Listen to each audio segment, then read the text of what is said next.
24. veebruar 1993. Eesti Vabariigi sünnist on möödunud 75 aastat.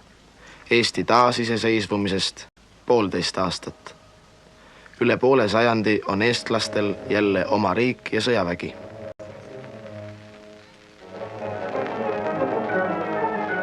Eestimaa piiride kaitseks ja riiklise korra alalhoidmiseks on Eesti ajutine valitsus otsustanud viibimata Eesti rahvaväge kokku kutsuda.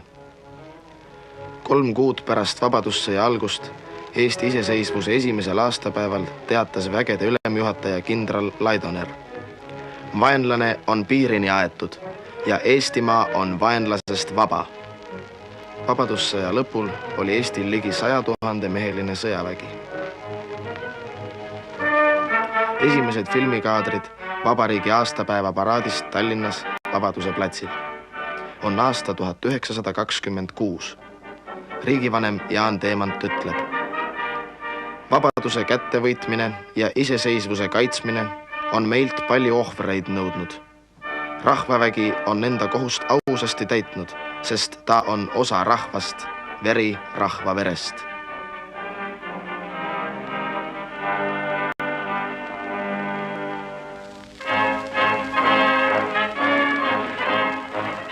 Paraadi võtab vastu riigivanem Konstantin Päts. Oma kõnes ütleb ta: ka praegustest kriisiaegadest saab rahvas üle, kui ta kingib usalduse juhtidele. Meil räägitakse palju rahulolematusest rahva keskel, kõneldakse riigi tüdimusest. Kuid kas keegi on mõelnud sellele, mis Eesti rahvast oleks saanud, kui ta 15 aasta eest ei oleks saavutanud iseseisvuse? Eesti rahvas oleks olnud kadunud. Tugev kaitsevägi oli Eesti julgeoleku tagamiseks hädavajalik. Ent maailmas alanud uue relvastusvõidujooksuga ei suutnud väikeriigid enam sammu pidada.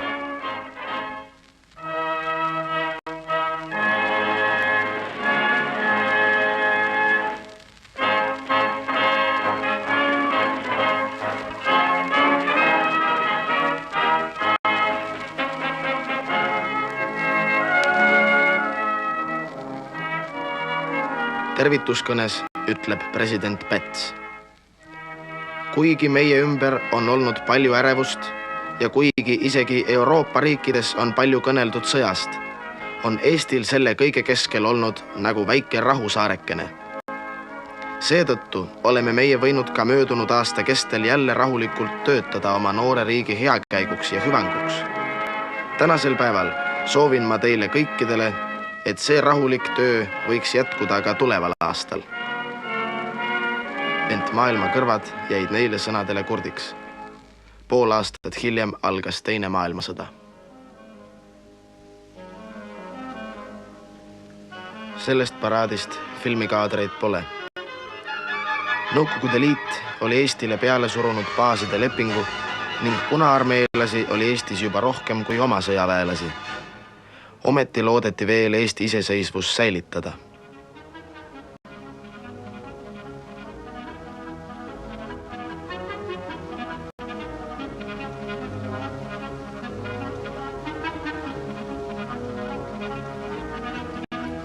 Paraadil ütleb sõjavägede ülemjuhataja kindral Laidoner: praegune raske sõjaaeg nõuab meilt äärmist ettevaatust. Meie oleme teinud kõik, mis võimalik, et mitte lasta end sõtta kiskuda. Aga meie ei karda sõda ja meie peame valmis olema, et tarviduse korral end julgelt kaitsta. Ja seda meie teeme. Isegi Vabadusristi kavalerid, osa rahva eliidist, ei oska aimata, et juba mõne kuu pärast saab paljudele neist osaks NKVD kuklalask. Enamik aga hukkub Vene vangilaagrites. Eesti sõjavägi lakkab olemast.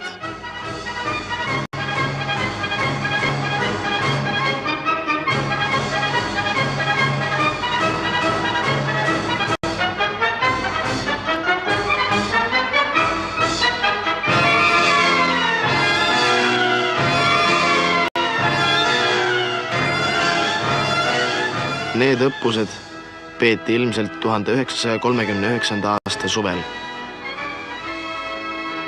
Mis oleks juhtunud, kui samal sügisel oleks Punaarmeele vastu astutud? Eestil oli küll ainult 16 000 meheline armee. Vajadusel oleks võidud püssi alla kutsuda aga kuni 100 000 meest. Kahtlemata oleksid Eesti sõdurid ja ohvitserid kaitsnud oma maad sama vapralt kui vabadussõjas, ent riigijuhid otsustasid alistuda võitluseta. Ajalugu pole veel andnud vastust küsimusele, kas see oli õige otsus. Need mehed Kurtna sõjaväelaagris olid igatahes võitluseks valmis.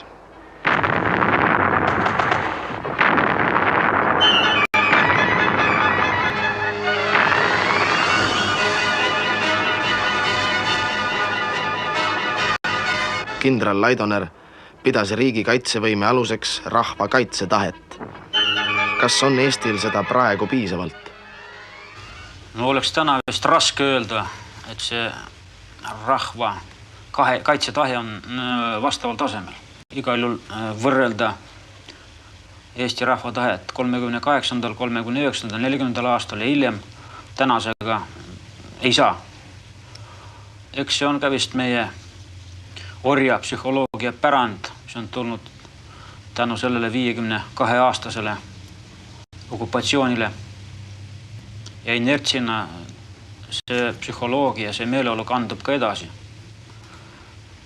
Praegu on ikka nii, et ega paljud nii mees kui naiskodanikud ju ei saa aru, et me oleme iseseisev riik, et meid ei kaitse keegi peale meie iseenda.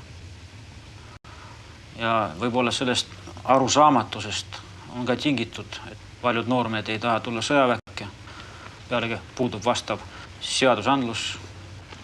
Relva omamisest, käsitamisest, hoidmisest on ka rahvas niivõrd võõrdunud, et nüüd ei oska nende ohtlike riistadega ümber käia. Isamaalisus, vastutustunne kodumajas, mis on eriti arenenud, ütleme, Skandinaavia maade noormeste seas, selleni me ei ole välja jõudnud. Ja ilmselt selleni jõudmine on pikk protsess.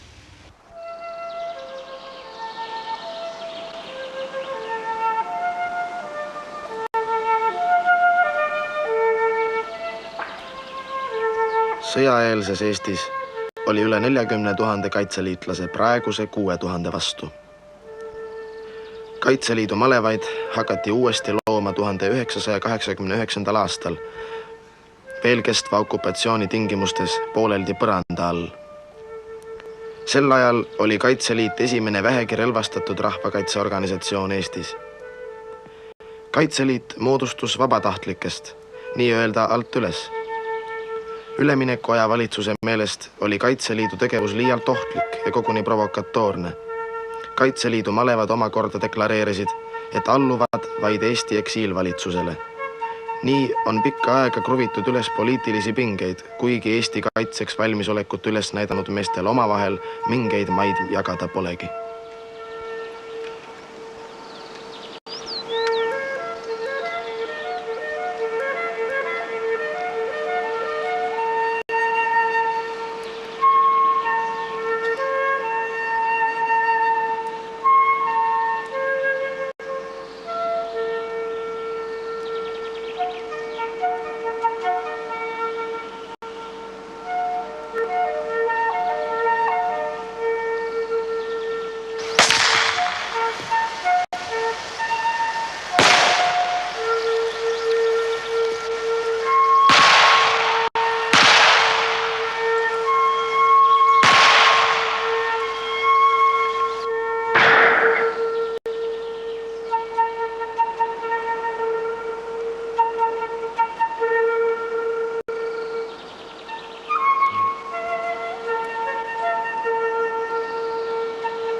Riigikaitse loomise algusjärgus seati põhirõhk Eesti territooriumi kontrolli alla võtmisele. Remniku, Peipsi põhjakaldal on üks piirivalve väljaõppepaiku.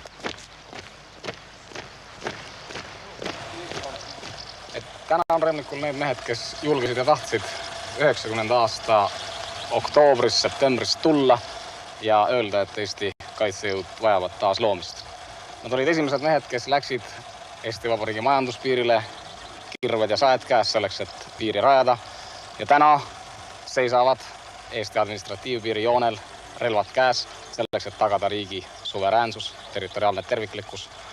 Täna me oleme kõik vaprad ja ütleme, et me oleme riigi eest seisnud.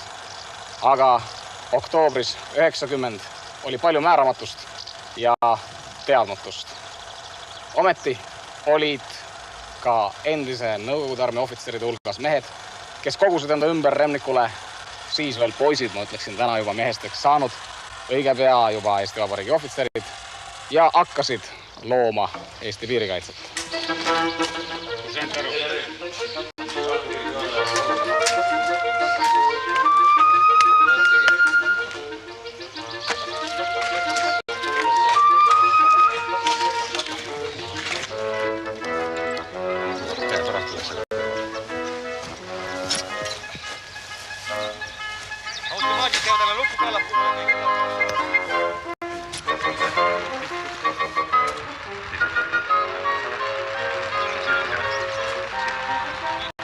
Teise margi.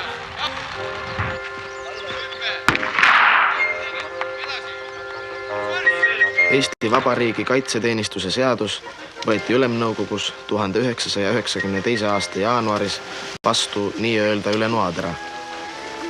Suur osa poliitikuid pidas võimalikuks luua riigikaitse üksnes piirivalvest ja politseijõududest. Nüüdseks on selge. Tarvis on kutselist piirivalvet. Aastase teenistusaja jooksul pole võimalik piirivalvurit küllalt hästi ette valmistada.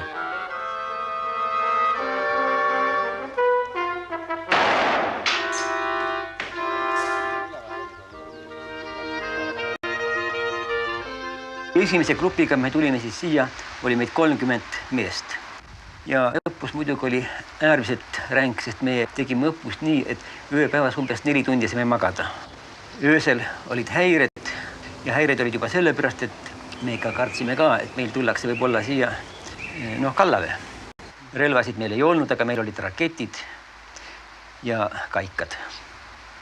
Ja 2 kumminuia ka. No muidugi viljad ja taskulampid ja niisugused asjad.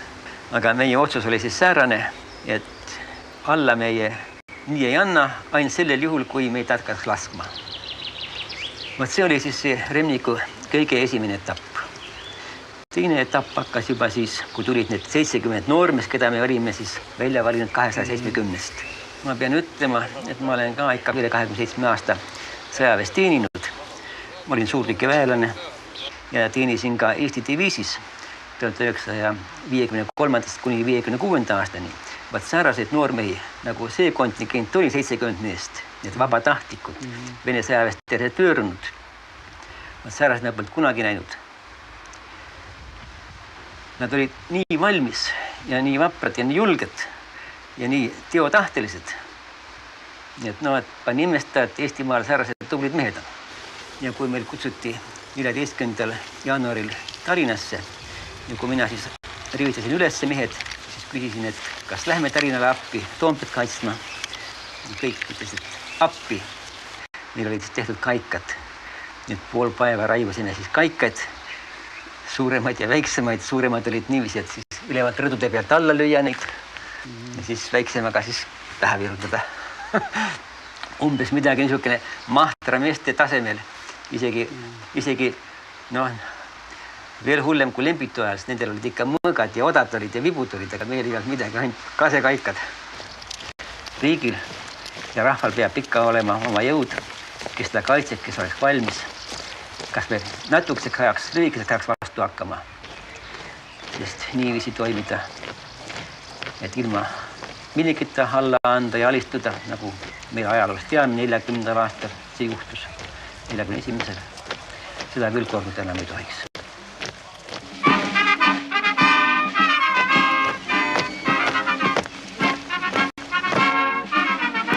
Võidupühal 23. juunil 1992 anti Tallinnas Kadrioru lossi aias Eesti Vabariigi ohvitseridele auastmed. Eelnevalt andsid mehed ustavustõotuse ja süümevande.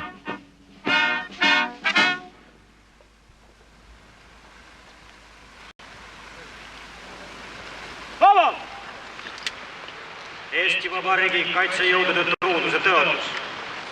Mina tõotan jääda ustavaks demokraatlikule Eesti Vabariigile.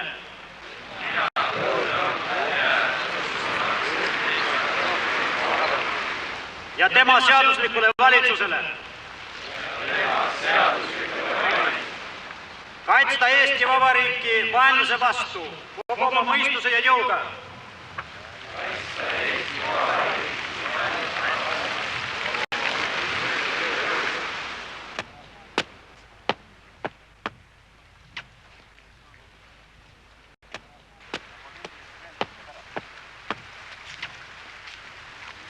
Anda süümevanne. Eesti kaitsejõudude ohvitseri süümevanne. Mina, Eesti Vabariigi kaitsejõudude ohvitser, teatan ausalt ja avalikult, et ma ei ole töötanud Eestit okupeerinud riikide julgeolekute organitel, luure või vastuluure teenistused. Ei ole täitnud ega täida need organite agendi ülesanded.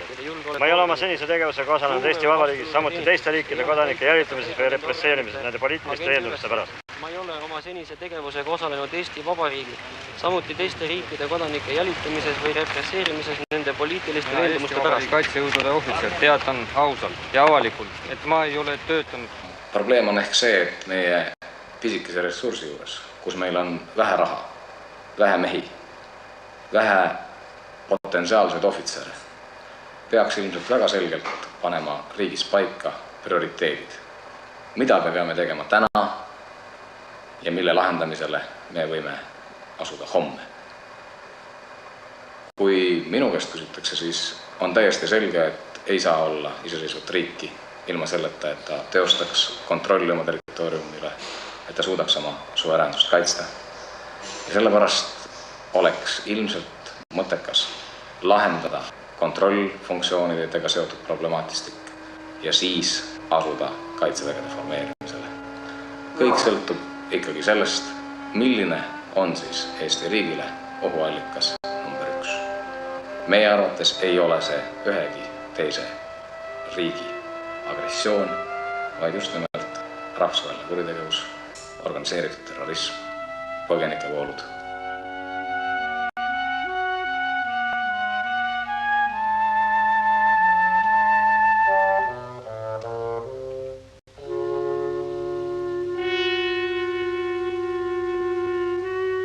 Piirijooneks idas on praegu Narva jõgi. 1992. aasta suvel pidas siin patrullteenistust Rootsi valitsuselt kingituseks saadud rannavalvelaev number 1, seni ainuke. Kohalike paadiomanike kontrolliks on seda muidugi vähe. Neid on üle 3000.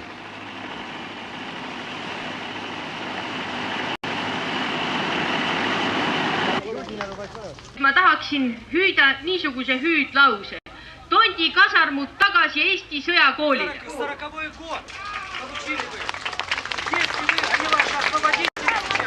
Okupatsioon kestab. Need väed pidavad olema siin Eestis selleks, et kaitsta Venemaa suveräänsust ja terviklikkust. Ühtlasi pidavad nemad kaitsma ka Eestimaa suveräänsust tema läänepiiridel. Me ei ole neid palunud. Nad ei tea isegi, millist piiri nad kaitsavad, kui nad ütlesid, et no ikkagi me kaitseme. Vaatamata meie õigustele nõudmistele selle aasta jooksul väljamineku osas, nad ei taha seda teha. Vastupidi, nad tahavad jääda siia ilmselt igavesti. Eesti jaoks on siiski see ülevõtmine Nõukogude sõjaväelt väga uus asi ja muidugi peame läbi mõtlema just selle protseduuri, kuidas neid objekte, sõjalisi objekte üle võtta. Selle lennuki eest tahavad nad saada 40 000 rubla. Kui võtta nüüd viimaste hindadega alumiiniumi hind, esiteks tema kaaluks on siin märgitud 8 tonni. Üle 3-4 tonni ma siin ei näe seda metalli. Sauga sõjaväe lennuvälja eest tahavad nad saada 2 600 000. No aga mis puutus sellesse liikuvasse varandusse, tähendab need asjad, mis on kuskil võimalik maha müüa, näiteks kas või väärismetallina või mingisugused sellised asjad, muidugi käib kogu aeg see maha müümine siin. On vaja ära võtta, siis on see maha tõmmatud, ära viidud. Ja seni, kui lennuväli ei ole üle antud, me ei ole võimelised seda takistama. No muidugi objektid on kaotatud oma esialgse tähenduse, sellepärast, et siin oli üks lennukitüüp, MiG-23, ja kõik objektid, spetsiaalobjektid on ehitatud nii, nagu nad oleksid vajalikud MiG-23 jaoks. Me ei saa neid lihtsalt ära kasutada, milleks nad on määratud.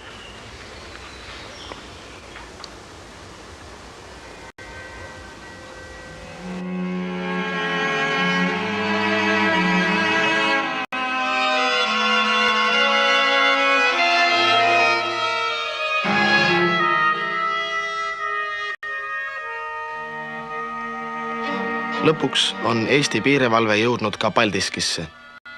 Võetakse üle kohalik kordon.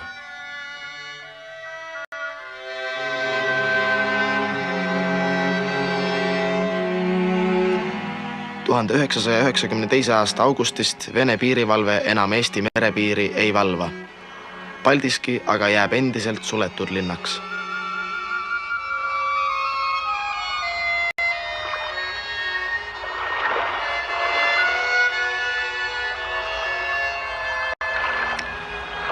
Meil merevood on vabad. Võiks nüüd tõesti laulda. Aga nad pole veel kaitstud. Me ei suuda veel kontrollida piire ei maismaa, mere ega õhuruumi. Omal ajal olevat Eesti jõudnud usaldusväärse piirivalveni 14 aastaga.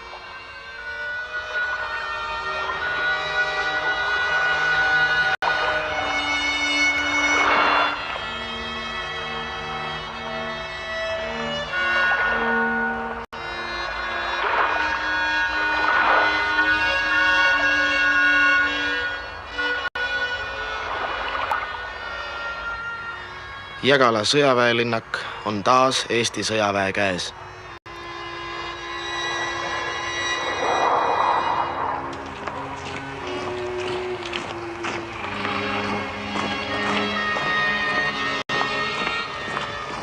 Siin avanev vaatepilt pole erandlik.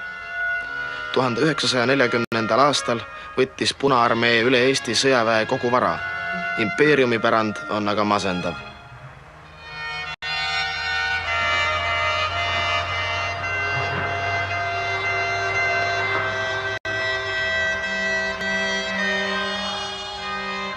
Üht-teist on siiski maha jäetud.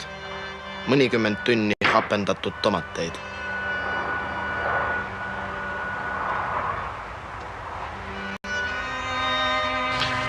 Neid kasarmuid ei kasuta, nad on niisugused laud, ehitused, see on sellest ajast, kui siin kivisööga kööti ja nagu meil on öeldud, vagun kivisütt läks ööpäevas. Meie riik ei ole nii rikas, et niisuguseid lautubrikuid kütma hakata. Praegu elavad poisid endises õppekorpuses, õppeklassidesse on pandud neile voodid, kus nad siis elavad. Muidugi elamistingimused seal on, nagu ikka, õppeklassides ei ole tualettruume ja umbes 150 meetri kaugusel on 4 külmaveekraani, kus heal juhul tuleb natukene külmavett. Seal peavad siis 200 meest ennast pesema. Sellest tuleb nüüd kasarm, kus hakkab Kalevi üksikjalaväepataljon paiknema. Mehed hakkavad elama korruste kaupa. Igas toas üks jagu, korruse peal kompanii. Kas jooksus on ka poisse või? Jaa, on loomulikult. Seadusandlus jätab siin väga avarad võimalused, kuna seadus näeb ette, et mees peab tulema kaitseväkke. Kui ta on kohale tulnud ja ära läinud, siis praeguse aja seisuga ei saagi talle enam mitte midagi sööks panna. Palju nüüd mehi sellised umbes on praegu? Sõltuvalt ajast kuskil kuni 5. Suurem osa ei kutsutagi kohale, kuna neid ei ole kuhugile panna. Ja nagu see Eesti rahvas praegu kõik tegeleb rohkem äriga kui Eesti asjaga, nagu öeldakse. Ühesõnaga, asi on selles, et ei ole seadusandlus vastavalt paika pandud, et mees peab teenima ja ei ole ka veel korralikke tingimusi meestele teenimiseks. Mida te komisjonile räägite? Tervise kohta kaebus on. Vererõhk ja silma nägemised ei ole korras. mis me siis noormehega ette võtame. No on teenistuseks valmis? Ei oleks. Ei oleks? No mis vigas? Kodus on palju tööd. Kodus palju tööd? Aga tegelikult korrigeeriks see on vana asja järgi pandud. No, kõigil meil on kodus palju tööd, aga Eesti Vabariigi on ka kohustus noormehed. Kaitsevägi läheb loomusse. Jaa. Ja nad on teil 27, 6, 27. Nii et me kutsume teid vastavalt tervislikule seisukorrale Eesti Vabariigi kaitseväkke tegevteenistusse.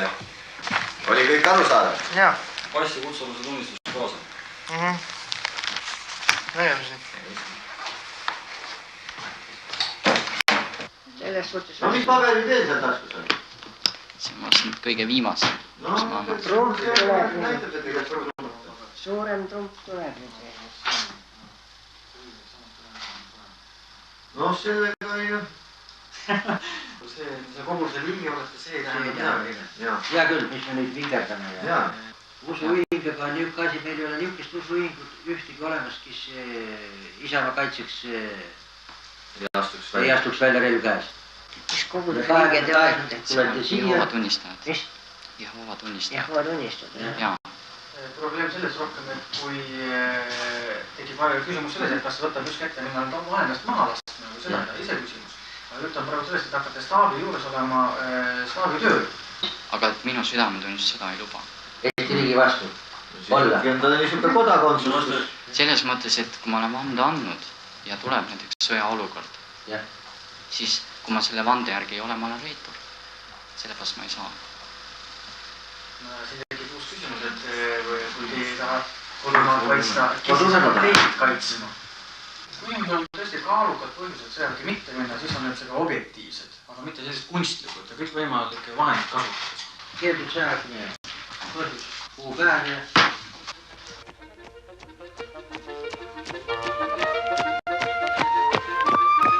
Haapsalu külje all Pullapäel, Vene sõjaväe endise radarijaama territooriumil paikneb Läänemaa jäägrikompanii. Teenivad siin üksnes vabatahtlikud ja kuni viimase ajani peaaegu et oma kulu ja kirjadega.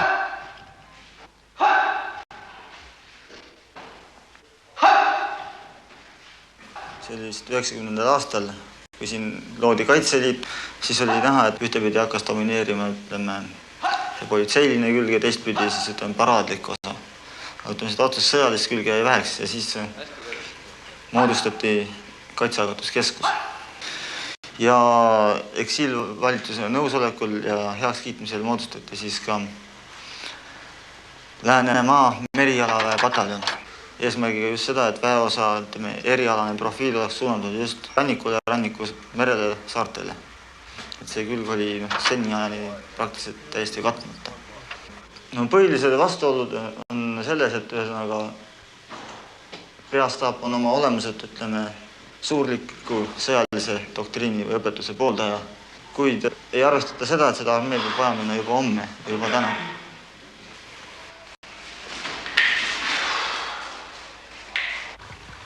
See laev on saadud Kaitsealgatuskeskuse poolt üle võetud Nõukogude armeelt ja teistpidi kuulus ta ka ebaseaduslikult aktsiaseltsile Favora, kes seda siis ostis edasimüümise eesmärgile.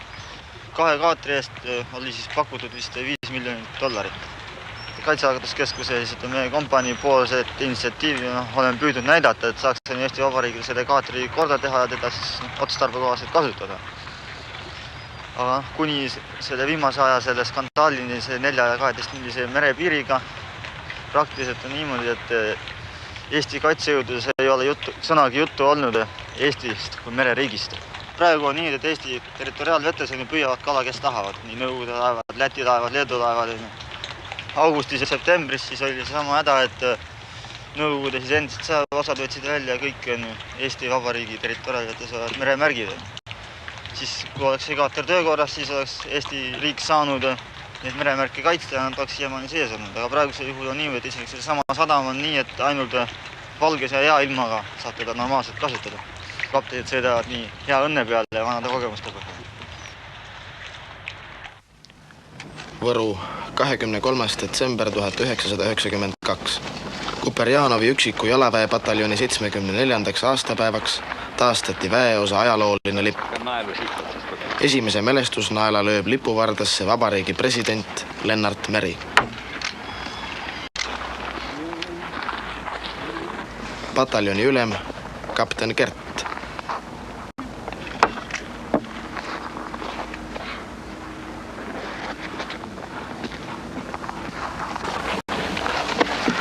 Võtke ja hoidke ja ma ütlen sõnad kohe peale. Täna teid.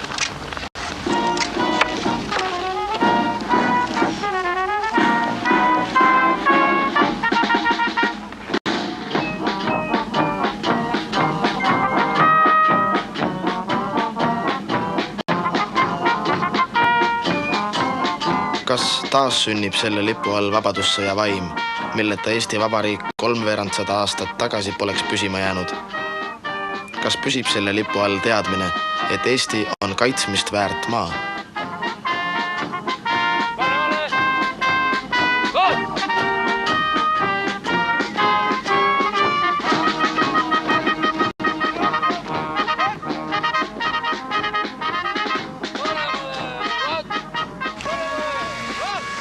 Tähendab see embleem, mida teie mehed kannavad? Surnu pealuu ja saare kondid. See embleem on Kuperjanovil oma käega joonistatud. Piibli järgi tähendab see embleem, piibli järgi kandsid seda mehed, kes on võitnud endast surma. Eestlastele ta Kuperjanovi kaudu peaks võib-olla tähendama seda, et kodumaale surmani truu. Täna Eesti mehed, minu arust, ei ole kõik enda jaoks veel selgeks mõelnud mõistet Eesti sõdur, Eesti ohvitser. Kas teie mehed on paremal tasemel ka siis kui Eesti keskmine? No ma tahaksin uskuda, et see nii on. Kõige löögi ära.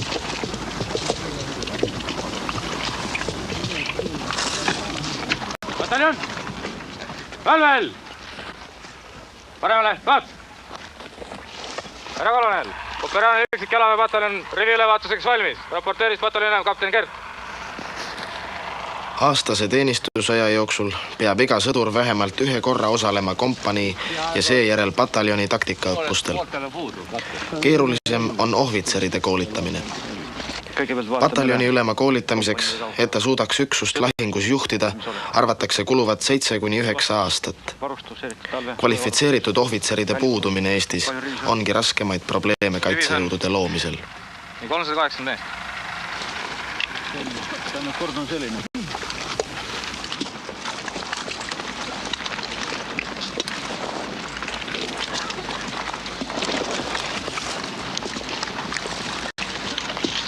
Veel väga hea täpp. Nii nagu vabariigi loomispäevil aitab Eestit nüüdki Soome. Sandahamina kadetikoolis saab ohvitserikoolitust 10 eestlast. Eestlased on kadetikoolis üldse esimesed välismaalased. Kadetivande andmise päevaks kutsuti kohale ka kadettide omaksed.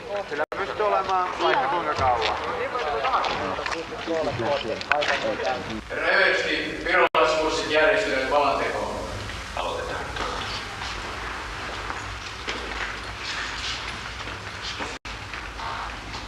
Lippu esiin.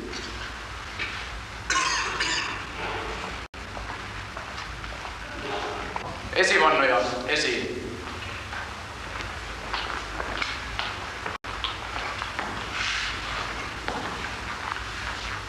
Kurssi, nostakaa oikea kätenne valantekoasentoon. Eesti lipu ees ja sõjaväelaste suurimaid voorusi, ustavus, mehisus, au ja seltsimehelikkust järgides tõotan pühendada oma elu ja töö isamaale.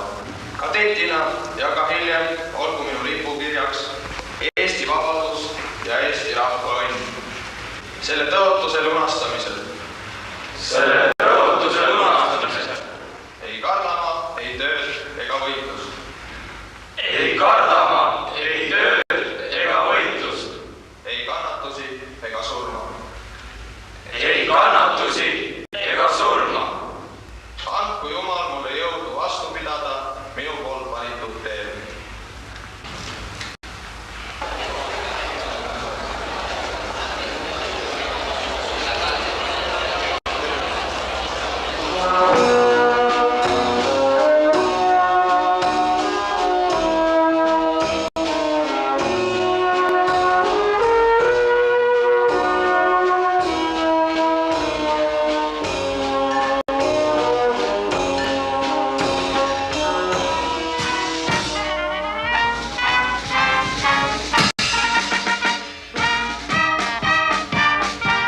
Soome on aidanud Eesti kaitsejõude nii nõu kui jõuga.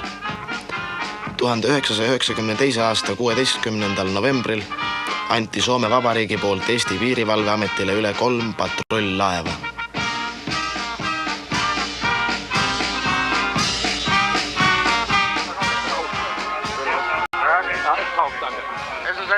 Abisaadetis tuli Eesti Vabariigi 75. aastapäeva eelõhtul ka Saksamaalt. Vormirõivastus, 2 lennukit, veoautosid.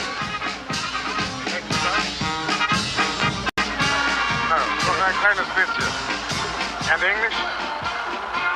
Rääkige eesti keeles, ma tõlkin ei soovi. Ei räägi, tähendab kummakeelt, ei valda. Ich verstehe ein bisschen, aber ich kann nicht sprechen. Ist der Fahrer auch hier? Teie olete selle auto juht, ja. Und wie lange ist schon Soldat? Kui kaua aega olete teenistuses muidu? 5 kuuks jo. Es läuft das der 5. Monat. Macht Spaß? Kas olete... Lugupeetud külalised, meil on rõõm teid tervitada Eestimaa pinnal. Siiski okupatsiooni aastad on viinud meie maa väga suure laostumiseni ja praegu iga abi kulub ära uue riigi ülesehitamisel. Ma loodan muidugi, et meie riik saab varsti tugevaks ja me ei pea enam mööda maailma kirjamas käima, aga praegu suur tänu.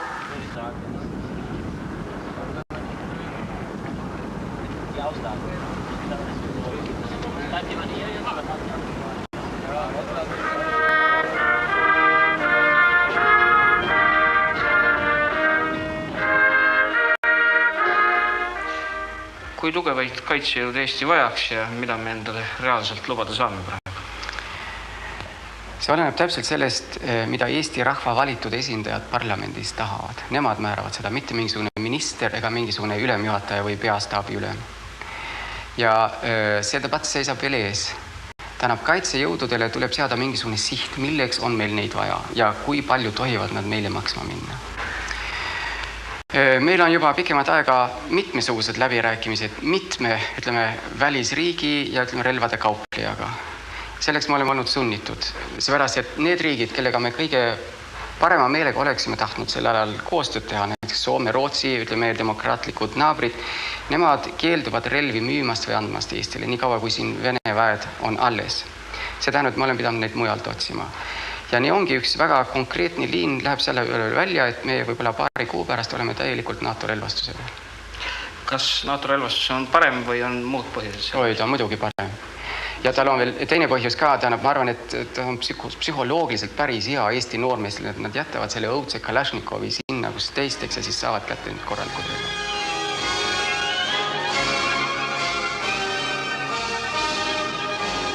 Eesti Vabariik seisab enda eest. 1939. ja 40. aasta ei tohi korduda.